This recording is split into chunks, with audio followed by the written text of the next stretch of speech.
Magandang araw na naman pong muli sa inyong lahat mga ka-vlog, boss, idol, regular viewer, silent viewer at kasama na rin po ang lahat ng mga OFW. Ang gagawin ko naman ngayon ay maglilinis po ako ng starter motor na sira po siya. So ibinaba ko po sa dump truck na cotton dahil kapag pinapa-start ko yung makina ay lumalagapak po siya sa loob ng engine. So pinalitan ko po ng isang starter motor na mga nire-repair ko po at nawala na po yung ingay. So yung gagawin ko po muna dito ay lilinisin ko po muna bago hanapin yung naging dahilan kung bakit napakaingay po kapag pinapa-start yung dump truck. Kasi hindi ko po mahanap ng maayos yung sira nito hanggat hindi po nalilinis.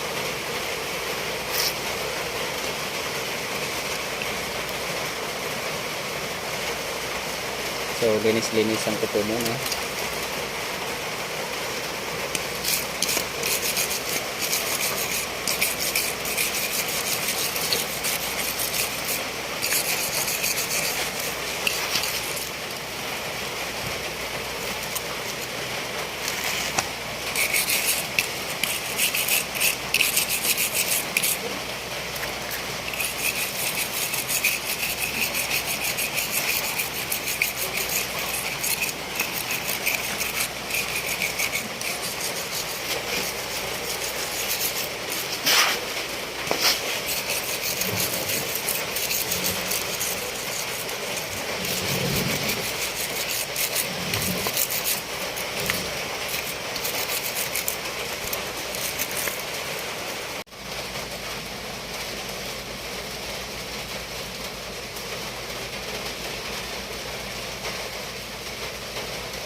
So ito na po, malinis na po siya.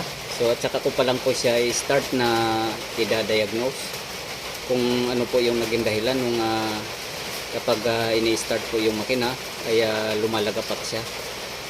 So kapag marumi po kasi ay hindi po natin masyadong nahawakan ng maayos at hindi po tayo nakakapag-concentrate dahil dumidikit po sa kamay natin yung mga dumi po. So mas maganda po kung dilinisan po muna natin bago po natin chichikin kung ano po yung naging dahilan nito.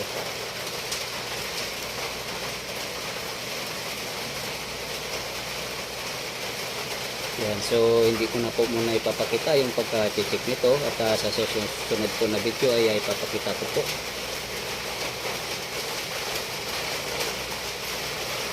kung alin po ba dito yung may sira.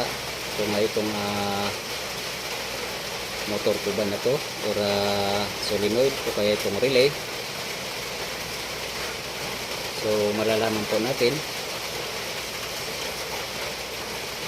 at hanggang dito na lang po muna ang video kong ito. Please like, subscribe na lang po and hit notification bell para sa susunod na mga video.